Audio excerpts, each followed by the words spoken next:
May 12, 1945. A muddy trench in the Burmese jungle.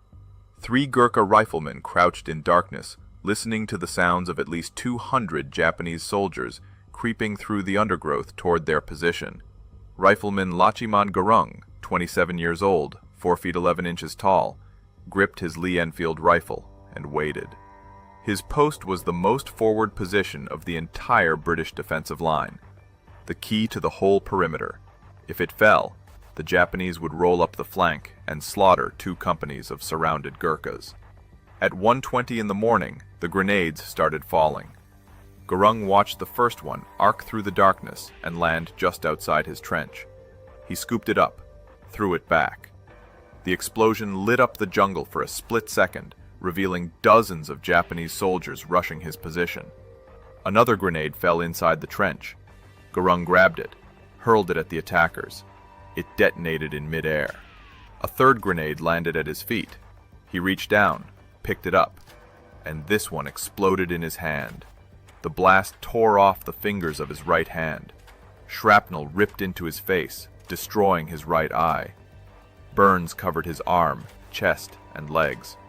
The other 2 Gurkhas in the trench were wounded by the same explosion, and 200 Japanese soldiers were charging straight at them, screaming, firing, throwing more grenades. Gurung was bleeding, half blind, missing most of his right hand. Any rational soldier would surrender or die. Lachiman Gurung grabbed his rifle with his left hand and started killing. For the next 4 hours, he held that trench alone, firing, reloading, firing again, one-handed, screaming at the Japanese to come and fight a Gurkha. When dawn broke and the Japanese finally retreated, 31 enemy bodies lay in front of his position. 31 soldiers killed by one man, with one hand. A man who, according to every rule of warfare, should have been dead in the first minute of combat. This is the untold story of the most incredible one-man stand in World War II history. From the mountain village in Nepal, where a boy joined the British Army to escape poverty, to the Burma campaign, where the Imperial Japanese Army learned what happened when you attacked a Gurkha who refused to die. From the moment a grenade destroyed his hand, to the 4 hours of hell that earned him the Victoria Cross, discover how one rifleman proved that courage doesn't require 2 hands, it just requires refusing to quit. Nepal, December 1917. Lachiman Gurung was born in Dahakani, a tiny village in the hills west of Kathmandu. His father farmed a small plot of land, barely enough to feed the family. Life in the Nepalese mountains meant poverty, hard work, and few opportunities. Young men had 2 choices: farm like their fathers, or join the British Indian Army as Gurkhas, the legendary soldiers from Nepal who had served Britain since 1815. The Gurkhas had a reputation that terrified enemies across the British Empire. Fearless, disciplined, armed with the curved kukri knife that every Gurkha carried and knew how to use with devastating effect. British commanders valued them above almost any other infantry. German soldiers in both world wars learned to dread facing Gurkha regiments. So did Japanese troops in Burma. The Gurkha motto was simple: better to die than be a coward. Gurung grew up hearing stories of Gurkha heroes, men from villages like his who had earned medals fighting for Britain in India, Afghanistan, France. The army offered steady pay, respect, a way out of subsistence farming. But joining required passing a brutal selection process and meeting the minimum height requirement, 5 feet tall. Gurung stood 4 feet 11 inches, shorter than the requirement. Under normal circumstances, he would have been rejected, but circumstances in 1940 were not normal. In December of that year, Gurung walked to the British recruitment station. World War II was expanding rapidly. Germany controlled most of Europe. Japan was preparing to sweep through Asia. Britain needed soldiers desperately. The height requirements were quietly relaxed. Gurung was accepted. He was 23 years old. He joined the 4th Battalion, 8th Gurkha Rifles, one of the most storied regiments in the British Indian Army. The story of how he came to enlist has been told many ways over the years. One version says his father sent him to the village store to buy cigarettes. He met a friend who was enlisting. They went to the recruitment station together. Gurung never came home with the cigarettes. He disappeared into the army. 5 years later, He returned, missing an eye and most of his right hand. His father got the story instead of cigarettes. Whether that tale is true or embellished, the facts are clear. Gurkha enlisted in December 1940. He completed training, learned to handle the Lee Enfield rifle, mastered the tactics of jungle warfare, absorbed the Gurkha code, aggression in attack, stubbornness in defense, never surrender, never retreat unless ordered, fight to the last man and the last round. These weren't just words, they were the core of Gurkha identity. By 1944, Gurkha's battalion was deployed to Burma. The Burma campaign was one of the most brutal theaters of World War II. Dense jungle, monsoon rains, diseases like malaria and dysentery that killed as many soldiers as combat, and the Imperial Japanese Army, which had conquered most of Southeast Asia in 1942 and showed no mercy to enemies or prisoners. Japanese soldiers had orders to fight to the death. They expected their opponents to do the same. Surrender was disgrace.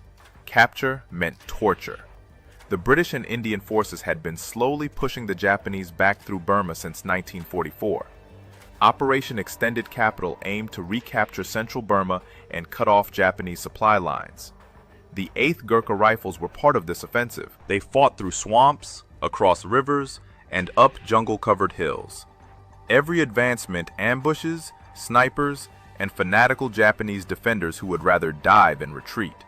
By May 1945, the Japanese position in Burma was collapsing. Allied forces had crossed the Irrawaddy River. They were pushing toward Rangoon, but the Japanese weren't beaten yet. Scattered units were trying to break out of encirclement, retreating south. Desperate, dangerous, willing to attack anything in their path to escape the closing trap. On May 9th, the 4th Battalion of the 8th Gurkha Rifles was ordered to block the Japanese withdrawal routes near the village of Tongda. The terrain was dense jungle with a few muddy trails. The monsoon rains had started. Everything was wet, slippery, miserable. The Gurkhas dug defensive positions and waited. Intelligence reported Japanese forces were moving through the area. No one knew exactly how many. No one knew when they would attack, just that they were coming. Gurkha's company, C Company, was positioned on a reverse slope. Trenches dug into the hillside. Overlapping fields of fire. Standard defensive tactics. But the jungle limited visibility to a few dozen yards in most directions. The Japanese could get close before being spotted. They were experts at infiltration, moving silently, attacking at night, overrunning positions before defenders could react. The Gurkhas had fought them before. They knew what to expect.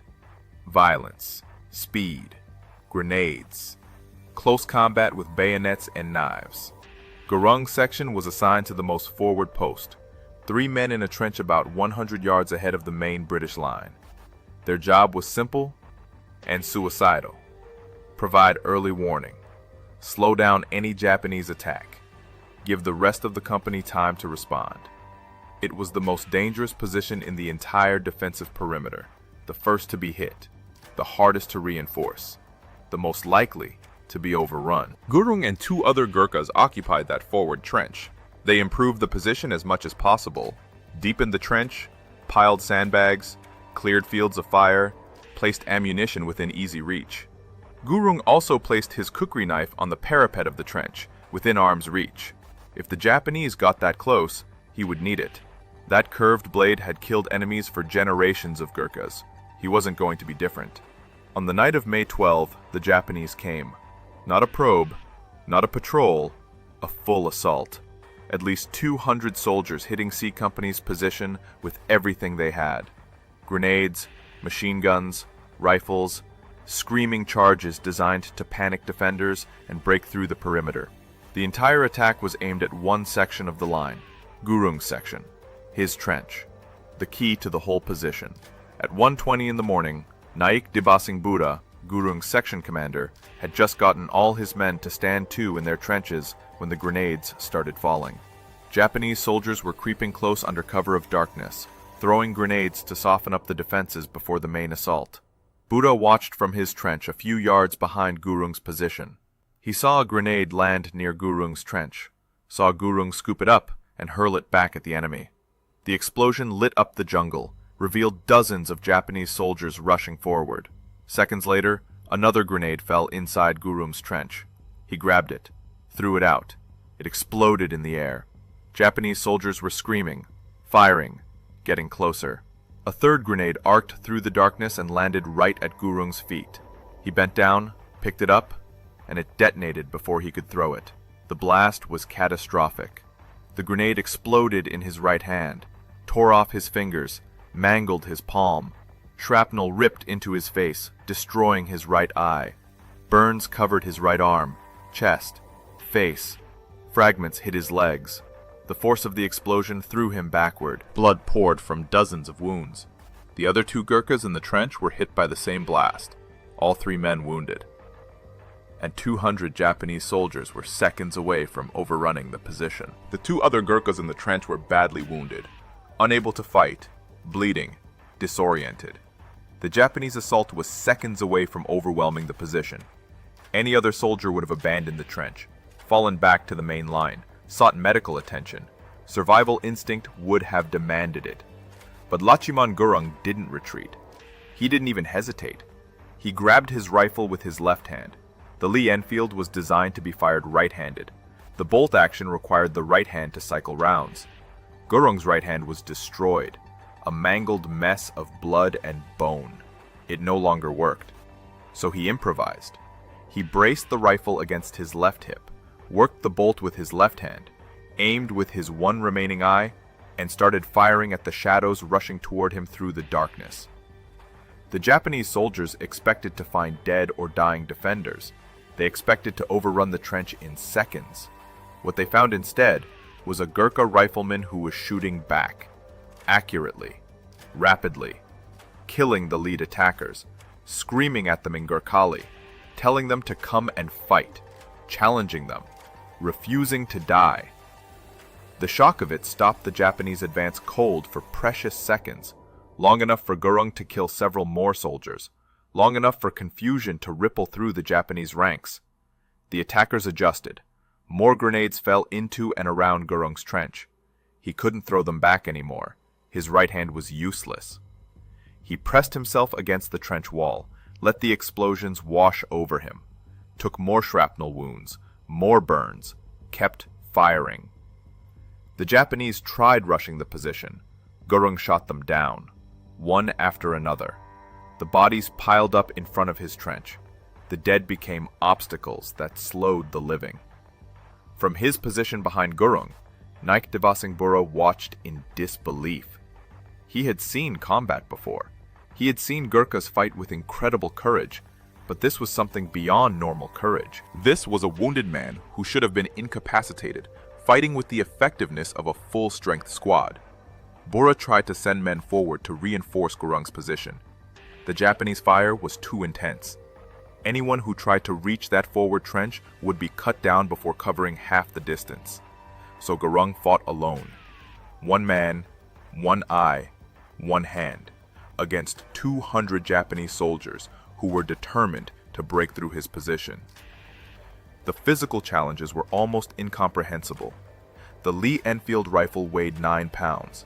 Operating the bolt action one-handed while aiming and firing required strength, coordination, and practice that Gurung had never trained for. He learned it in real time, under fire, while bleeding from dozens of wounds, while half blind, while Japanese soldiers tried to kill him every second. The pain must have been excruciating. The destroyed hand, the ruined eye, the shrapnel embedded in his body, the burns. Combat injuries produce shock. Blood loss causes weakness. Most soldiers would have passed out from the trauma. Gurung stayed conscious through sheer willpower. He had a job: hold the trench, stop the Japanese, protect his brothers in arms. Everything else was secondary, including his own survival. The Japanese couldn't understand what was happening. They outnumbered the defenders at least 50-1. They were attacking the weakest point in the British line.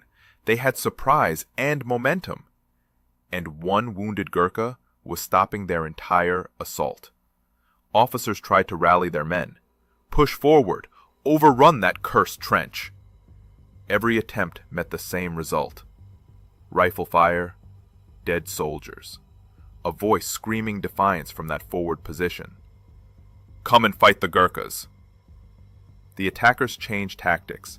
They tried flanking the trench. Gurung shifted his fire, covered the approaches. The jungle terrain limited the angles of attack.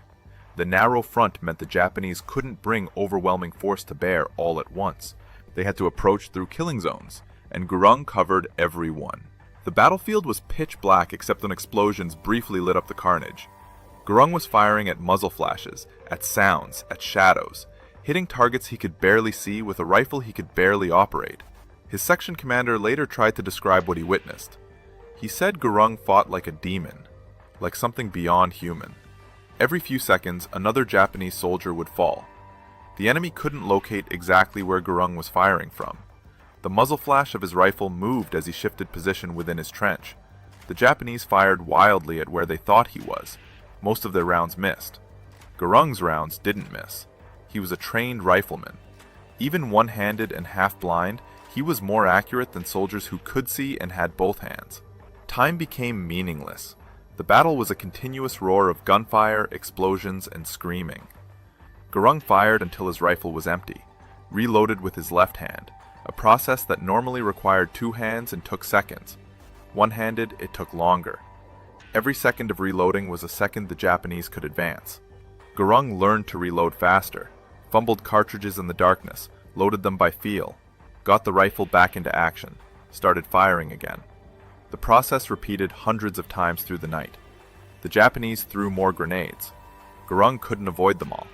More shrapnel wounds, more pain. He kept fighting. Blood loss was weakening him. His vision was failing from shock and injury. He could feel himself fading. But the Japanese were still attacking. If he stopped fighting, they would break through. His brothers would die. The thought was unacceptable. He fired another round, and another, and another. Ammunition became critical. Gurung had started the battle with a basic load of rifle rounds, 50 in his pouches, 10 in his rifle. He was firing steadily. Each shot had to count. He couldn't waste rounds. But he also couldn't let the Japanese close the distance. It was a razor's edge calculation. Shoot enough to keep them at bay, conserve enough to keep fighting until dawn or reinforcements arrived. He had no idea how much ammunition he had left. He just kept firing until the rifle was empty, then reloaded, then fired again. Around 3 in the morning, the intensity of the Japanese attack increased. This wasn't desperation. This was a coordinated push. Officers had rallied their men for one more attempt to break through.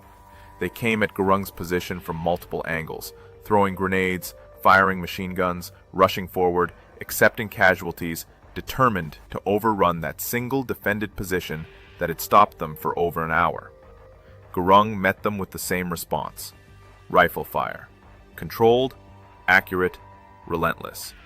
He was operating on pure instinct now, training so deeply ingrained that his body executed the motions without conscious thought. Aim, fire. Cycle bolt, aim, fire.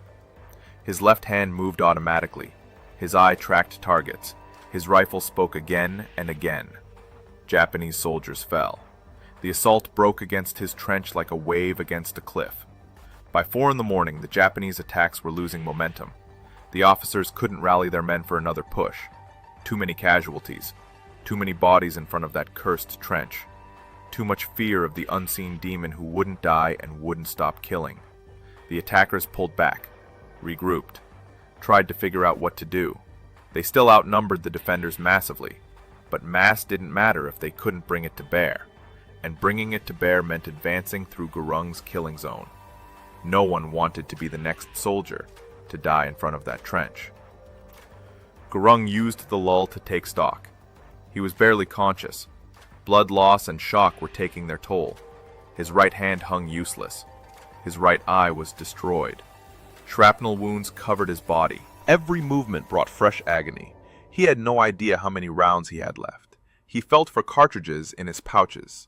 Not many. Maybe enough for one more attack. Maybe not. He didn't think about medical attention. Didn't think about evacuation. Just watch the darkness. waited for the next assault, kept his rifle ready. Behind him, the rest of C Company was holding their positions. They could hear the battle at Gurung's trench. They tried to provide supporting fire, but the darkness and jungle limited what they could do. Naik Bura reported the situation to his company commander. One rifleman holding the forward post alone, heavily wounded, still fighting, stopping an entire Japanese assault. The commander didn't believe it at first. Then he listened to the pattern of fire. Single rifle shots, controlled, precise, coming from that forward position. Still holding, still fighting. Reinforcements couldn't reach Gurung. The Japanese controlled the ground between his trench and the main line. Any relief attempt would be wiped out. So Gurung stayed alone, outnumbered, wounded, running out of ammunition, but still holding. The Japanese had committed their entire force to breaking through this one point. They had failed. One man had stopped them, a man who, by every rational assessment, should have been dead in the first minutes of combat. As dawn approached, the Japanese tried one final assault. This was desperation. They needed to break through before daylight, before Allied aircraft could spot them, before reinforcements arrived. They gathered their remaining strength, charged Gurung's position one more time, screaming, firing everything they had, accepting that many would die, believing that sheer numbers would finally overwhelm that single defender. Lachaman Gurung met them with his last rounds of ammunition. He fired until the rifle was empty. Then he grabbed his kukri knife, the curved blade that every Gurkha carried. If the Japanese reached his trench, he would kill them with steel, one-handed, half-blind, bleeding out. He would fight with the knife until they killed him or he killed them all. Better to die than be a coward. But the Japanese assault broke before reaching his trench. The final charge faltered. Attackers fell. The survivors pulled back into the jungle. Dawn was breaking. The darkness that had concealed them was fading. Staying meant being caught in the open, being slaughtered by Allied aircraft and artillery. The Japanese withdrew, melted back into the jungle, left their dead behind, retreated from a position they should have overrun in minutes. As the sun rose on May 13th, Naik Dabasing Bura and other Gurkhas rushed forward to Gurung's trench. They expected to find him dead. No one could survive that long under such intense attack while so badly wounded. But Lachaman Gurung was alive, barely, sitting in his trench surrounded by empty shell casings, his rifle in his lap, his kukri knife on the parapet within reach, his right hand destroyed, his right eye gone, blood everywhere. He was still conscious, still watching the jungle, still ready to fight if the Japanese came back. Bura and the others pulled him from the trench, gave him water, applied field dressings to his wounds. The damage was catastrophic. His right hand would never function again. His right eye was gone. Shrapnel wounds covered his body. Burns needed treatment. He had lost massive amounts of blood, but he was alive, and his trench had held. The Japanese had failed to break through. The entire C Company perimeter was intact, because one rifleman had refused to let them pass. Medical evacuation came quickly. Gurung was carried to the rear. Field surgeons worked on him for hours. They saved his life, but couldn't save his hand or eye. The hand was amputated. Just a stump remained where his right hand had been. The right eye was permanently blind. Shrapnel fragments were removed from his body. Burns were treated. He would survive, but he would never be the same. While Gurung was being evacuated, other Gurkhas examined the battlefield around his trench. What they found astonished them. 31 dead Japanese soldiers lay within a few yards of his position. 31 confirmed kills, all shot by one man, with one hand, in 4 hours of continuous combat. The physical evidence told the story better than words.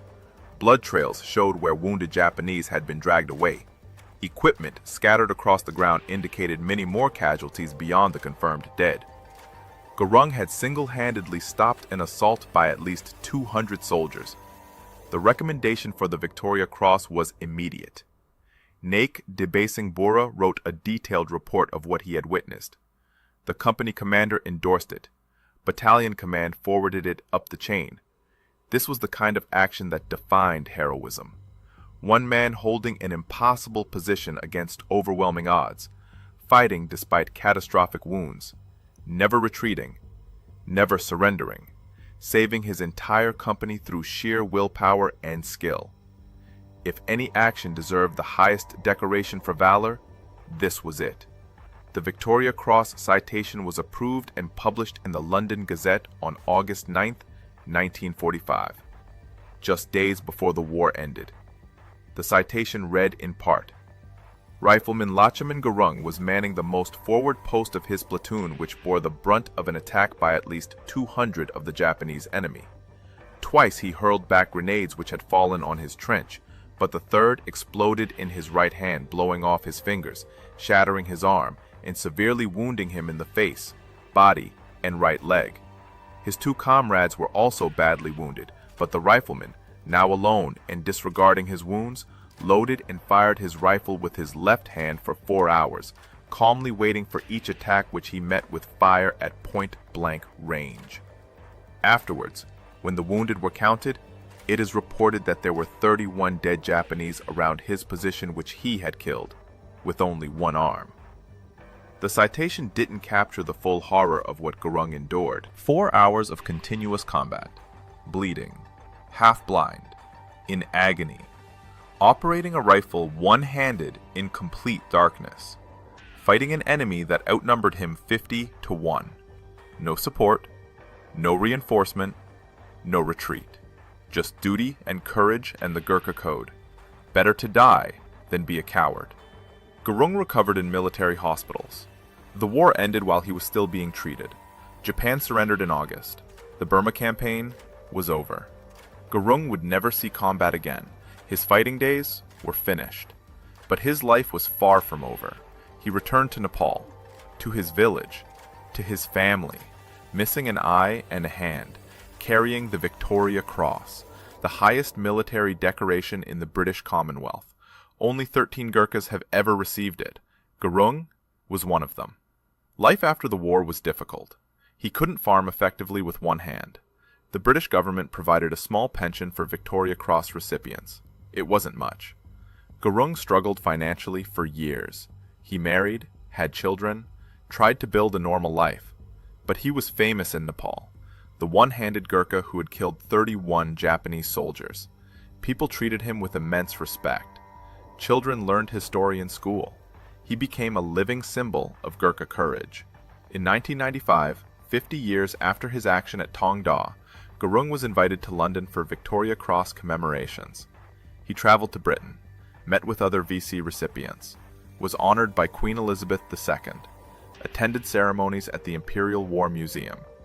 People wanted to hear his story, wanted to understand how he had done what he did.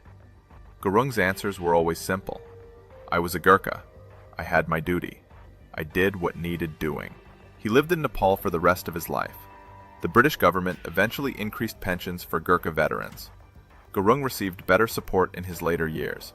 He became an advocate for Gurkha welfare, spoke about the need to care for aging veterans, reminded people that soldiers from Nepal had served Britain faithfully for generations and deserved respect and support. His voice carried weight. He was a living legend, a Victoria Cross holder, someone who had proven courage beyond any doubt. Lachaman Gurung died on December 12, 2010. He was 92 years old. His death was mourned across Nepal and Britain. News organizations covered his passing. Military units honored his memory. He was cremated, according to Hindu tradition. His Victoria Cross medal was preserved for future generations. The story of his one-man stand was told again in obituaries and remembrances. How one rifleman had done what should have been impossible. How courage and duty had overcome injury and odds. How a Gurkha had shown the world what better to die than be a coward actually meant. His legacy endures in multiple ways. The 8th Gurkha Rifles, now part of the Indian Army, teach his story to every new recruit. Young Gurkhas learn about Lachaman Gurung the same way Gurung learned about heroes from earlier generations. The cycle continues. The Gurkha Museum in Winchester, England, displays information about Gurung's action. Visitors can read his Victoria Cross citation, see photographs of him, understand what he accomplished on that night in May 1945. But perhaps the most important legacy is what his story represents. Lachiman Gurung was not superhuman. He was 5 feet tall in a world that preferred taller soldiers. He came from a poor farming family in Nepal. He had no special advantages, no elite training, no advanced weapons. What he had was duty, courage, the willingness to stand his ground when every instinct screamed at him to run, the refusal to quit when quitting would have been entirely justified. The Japanese soldiers who attacked his position that night were not cowards. They were experienced fighters. They had conquered most of Asia. They fought with fanatical determination. They outnumbered Gurung massively. They had every tactical advantage, except one. They didn't have a Gurkha in their way. And that one Gurkha refused to let them pass, refused to die, refused to fail his duty. The Japanese couldn't understand it, couldn't overcome it, couldn't break through. 200 soldiers stopped by one wounded man who simply would not quit. Modern soldiers study Gurung's action in military academies, trying to understand the psychology of it, trying to quantify the factors that allowed him to accomplish what he did. The truth is simpler than the analysis. Gurung was trained. He was brave. He was committed to his brothers in arms. When the moment came, he did what Gurkhas have always done. He fought. He didn't calculate odds or consider alternatives. He had a job. Hold the trench. He held it. Everything else was irrelevant. The physical challenges alone should have stopped him. Operating a bolt-action rifle one-handed requires both hands. Loading requires both hands. Aiming accurately with one eye in pitch darkness is nearly impossible.